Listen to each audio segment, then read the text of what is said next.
빅터 프랭클이라고 하는 사람이 있습니다. 우리 죽음의 수용소에서라고 하는 책으로 우리나라에 널리 알려진 작가이자, 사실 이 사람은 오스트리아 출신의 유대인이면서 정신분석학자이자 심리상담가, 심리학자이기도 합니다. 이 빅터 프랭클은요, 2차 세계대전 당시 나치 시절에 아우슈비츠라고 하는 강제 수용소에서 3년간 수용되어 있었고, 그곳에 살다가 이제 2차 세계대전이 끝나고 그 수용소를 나왔던 사람입니다. 그 수용소의 생활이 절대 녹록하지는 않았을 겁니다. 그 책의 내용을 보면 하루에 주는 식사의 량이 조그만 빵 한 덩어리하고 묽은 수프였다라고 해요. 그것만 먹으면서 3년을 그 수용소 생활을 하며 버텨냈던 겁니다. 그리고 그곳에 혼자만 끌려간 것이 아니라 그 아내와 함께 끌려가서, 여자는 여자 수용소에서, 남자는 남자 수용소에서 개별적으로 다른 이 강제 노역을 했는데, 그곳에서 아내를 잃어버리는 고통을, 또 그런 슬픔을 겪기도 했습니다.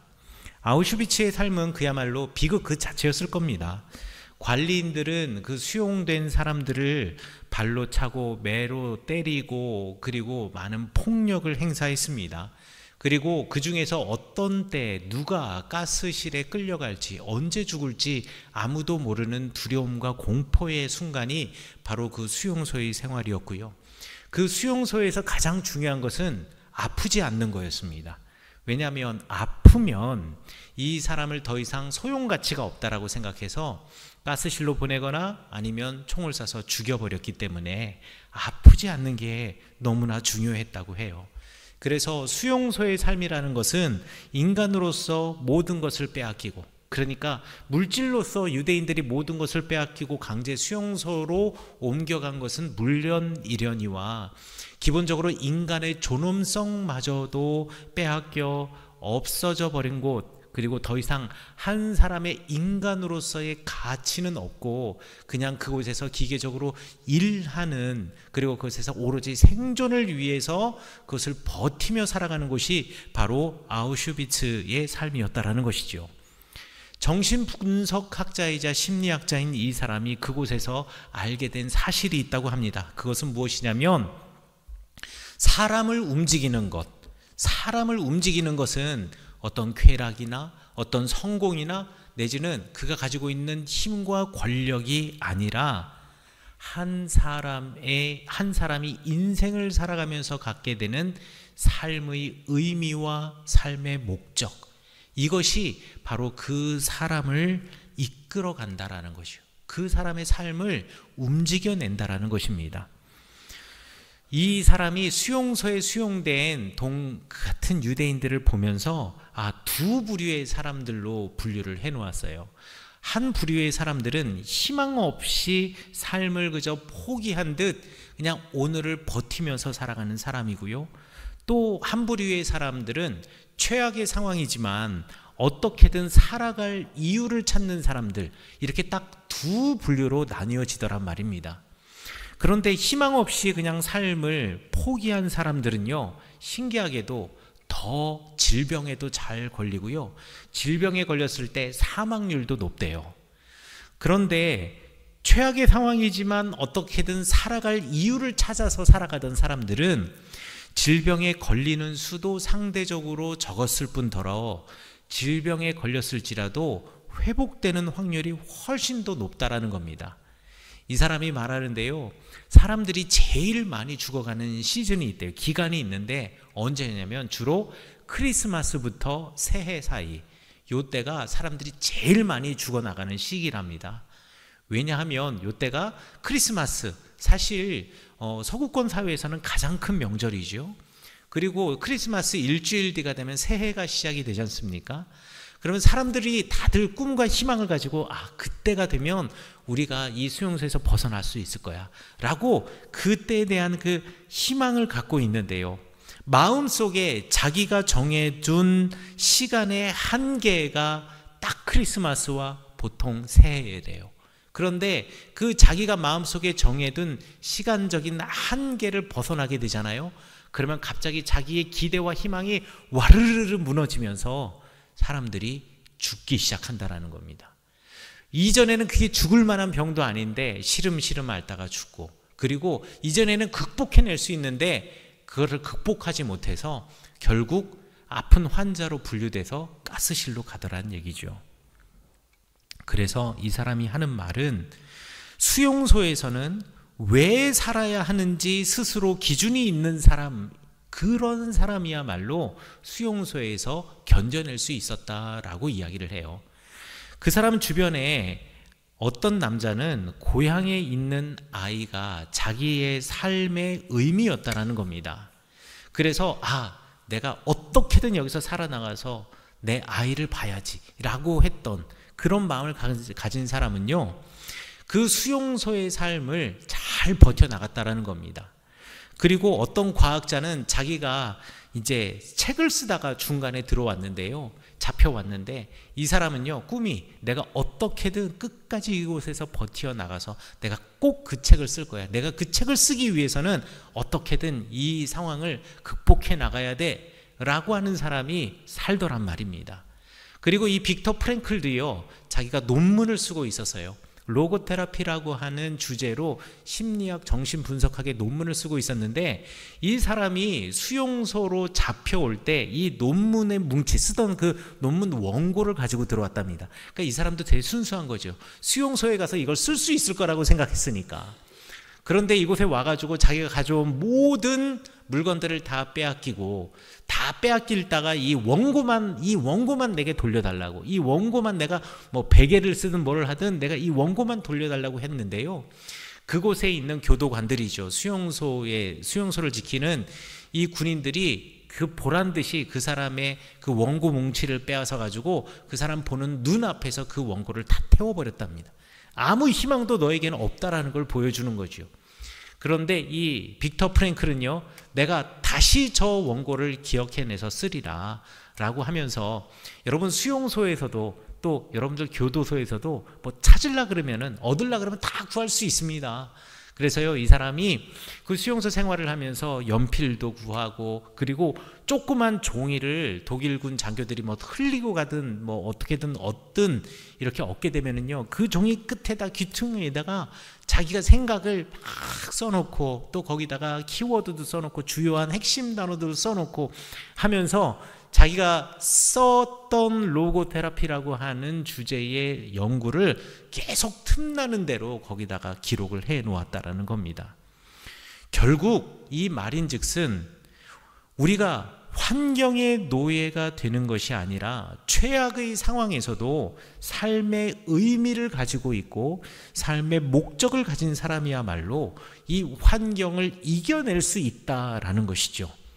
그리고 이 사람이 주변에 이렇게 삶의 의미를 가지고 그 수용소의 생활을 하는 사람들과 그렇지 않은 사람들을 보면은요, 삶의 의미와 목적을 갖고 있는 사람은 그 수용소라고 하는 환경에서 살아가는 모습도 다르더라는 거예요. 단지 질병에 뭐 걸렸느냐, 질병에 걸리면 더 오래 살았느냐, 버텨냈느냐, 이 문제가 아니라 삶의 의미를 갖고 살아가는 사람들은 그 수용소 안에서도요, 다른 사람이 힘들고 어려울 때 그 사람을 위로하고, 또 자기가 가지고 있는 빵, 그거 하루에 한 덩이 받는 거거든요. 충분한 양이 아니에요. 그런데 주변에 보면 그 빵 한 덩이보다 더 먹고 싶어서 힘들어하는 사람들 있잖아요. 그러면 기꺼이 자기 빵의 한쪽을 떼어주는 사람들을 보면 이 사람들의 공통적인 특징이 무엇이냐? 삶의 의미를 가지고 있고 목적을 갖고 있었던 사람이었다라는 겁니다. 그러니 삶의 의미를 두고 살아가는 사람들, 그리고 삶의 목적과 목표를 두고 살아가는 사람들은 고난의 상황에서도 오히려 인류애를 보여주고, 그리고 사람다운 삶을 지키며 살아가더라. 그리고 또 수면도 부족하고 식량도 부족한 상황에서도 이렇게 삶의 의미와 확고한 목표가 있는 사람들은 그 안에서 작은 희망과 소망을 가지고 그리고 그 안에서도, 그 어려운 삶 속에서도 소소한 즐거움도 누리더라. 그리고 사람들이 일 끝나고 들어오면 다들 피곤하니까 들어 누워서 잠자고 어떻게든 그 안에서 나를 그냥 나만을 바라보면서 지켜나가고, 그리고 내 몸이 피곤하니까 어떠한 상황 속에서 조금만 문제가 생겨도 막 화내고 별것 아닌 것 때문에 큰 소리치고 싸우고 하는데요.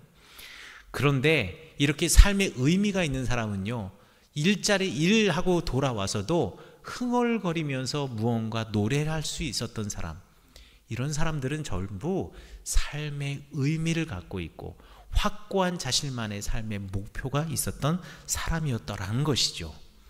그래서 이 빅터 프랭클이 알게 된 것은 어떠한 환경도 한 개인의 내면에 있는 삶의 의미, 그리고 삶을 대하는 태도의 자유를 빼앗을 수 없다라는 거지요.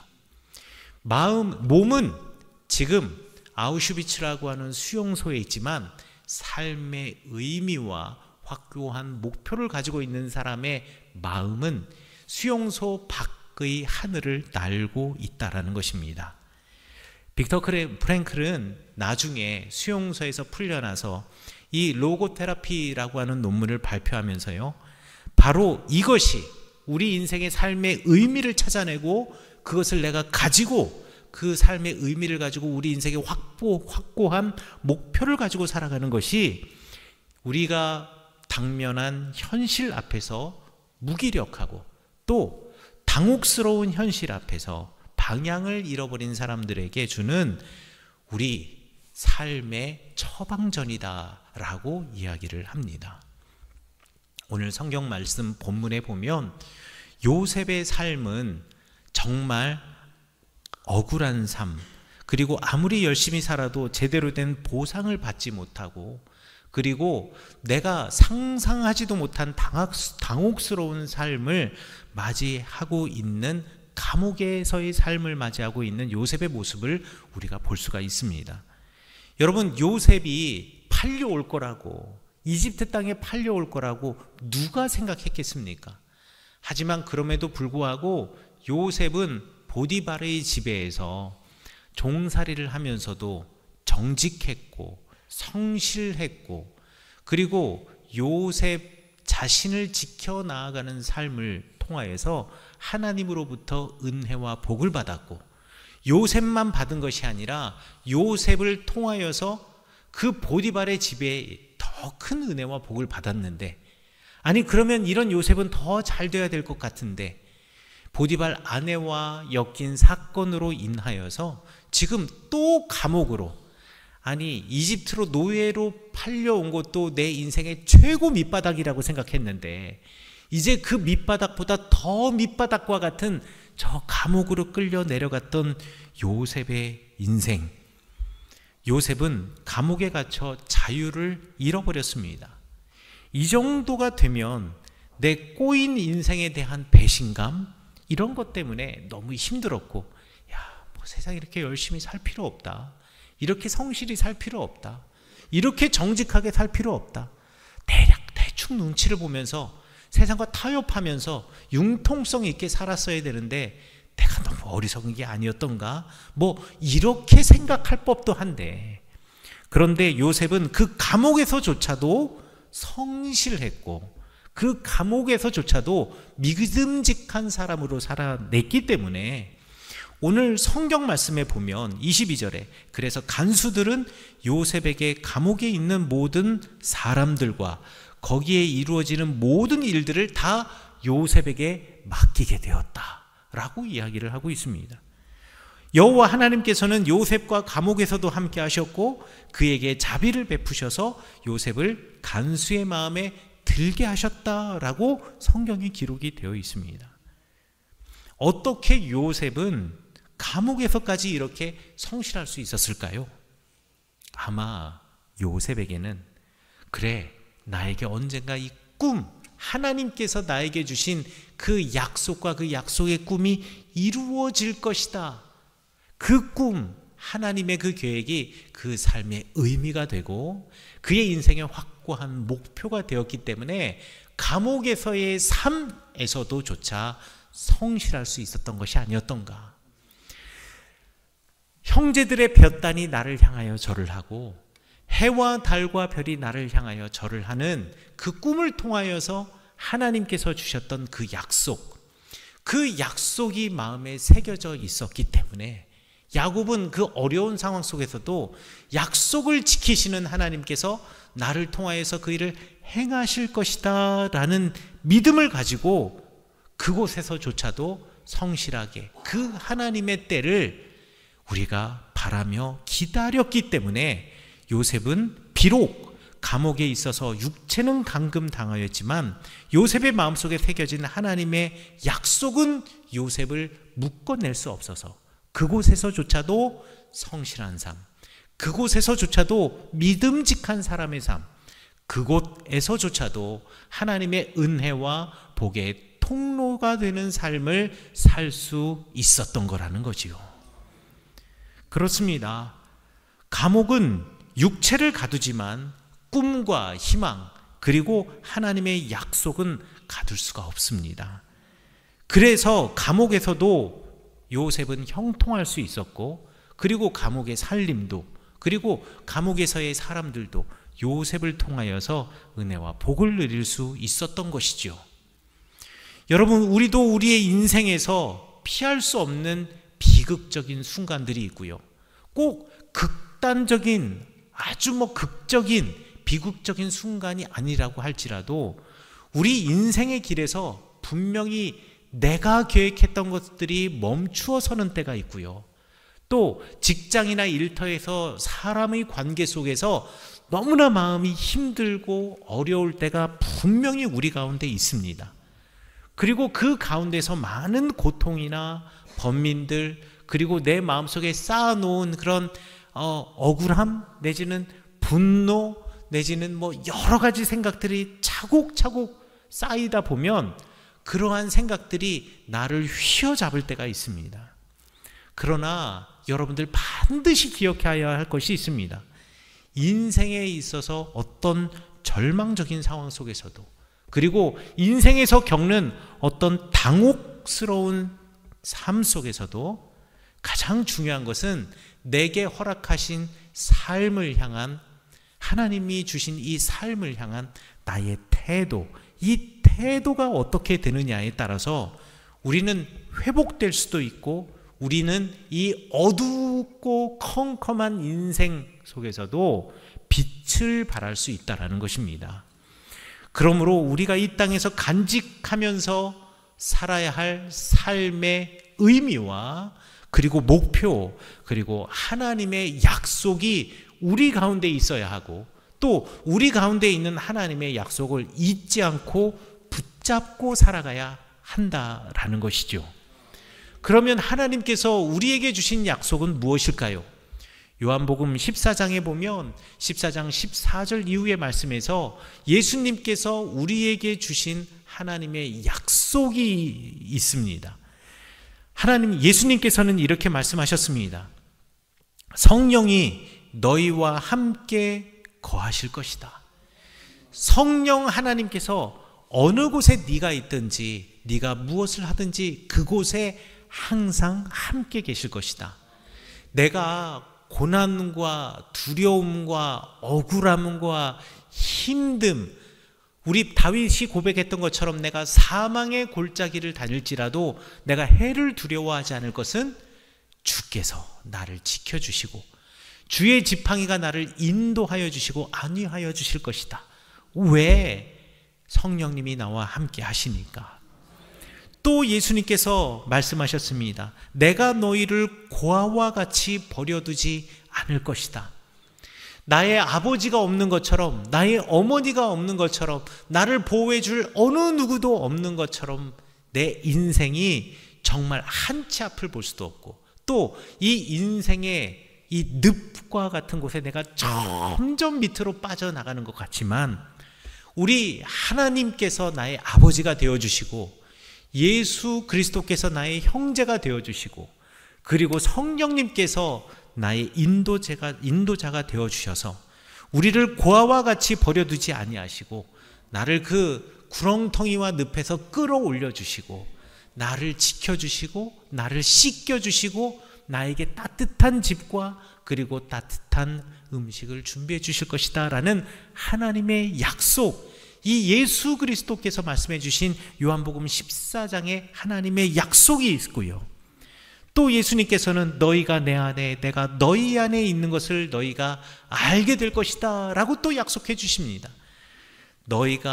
내가 하나님 안에 있고 하나님께서 내 가슴 속에 있고 내 마음 속에 새겨져 계셔서 하나님께서 늘 나와 함께 하시고 동행하여 주실 것이다. 그래서 내 이름으로 구하는 무엇이든지 내게 구하면 내가 행하리라 라고 하는 그 약속, 여러분 이 약속을 우리가 굳게 붙잡고 이 약속이 우리 삶의 의미가 되고 이 약속이 우리 삶의 희망이 되고 이 약속의 불빛을 우리가 비추어 나간다면 이 꺼지지 않는 불빛은 여러분의 인생의 어둠 속에서도 늘 빛나고 여러분의 어두운 곳까지 다 비추어 내셔서 여러분들을 빛 가운데 살게 하실 줄 믿습니다. 사랑하는 성은교회 성도 여러분, 여러분 인생의 감옥에 계시다고 생각하시는 분 계십니까? 인생의 어두움이 나를 둘러싸고 있다라고 생각하시는 분 계십니까? 이 세상의 사람의 복잡한 관계 속에서 내가 어찌할 바를 몰라 하시는 분 계십니까? 당혹스러운 이 삶의 현실 속에서 내가 어찌해야 할 바를 모르고 한치 앞의 미래를 알지 못하여서 두려워하고 걱정하시는 분 계십니까? 사랑하는 성원교회 성도 여러분, 이 세상에 휘둘리는 것이 아니라 이 세상에서 우리 주님께서 우리에게 주신 약속을 믿고 그 약속이 우리 삶의 의미가 되어서 여러분의 가슴 속에 세워지고 그 새겨진 그 약속이 여러분의 삶의 확고한 목표가 되어서 이것을 이겨내시고 그 가운데에서 빛을 비추어 내시는 여러분들 되시기를 간절히 축원합니다. 그리고 어떠한 상황에서도 우리와 동행하여 주신다라는 하나님의 약속, 우리의 아버지가 되어주셔서 고아와 같이 우리를 버려두지 않으실 것이라는 하나님의 약속, 성령이 우리와 함께 거하실 것이고 그래서 우리가 구하는 것마다 이룰 것이다 라는 그 약속을 붙잡고 오직 주님만 바라보시는 여러분 되시기를 간절히 축원합니다. 세상을 바라보시지 않고 그리고 조건을 바라보는 것이 아니라 주님만 바라보시는 여러분 되시기를 간절히 축원합니다.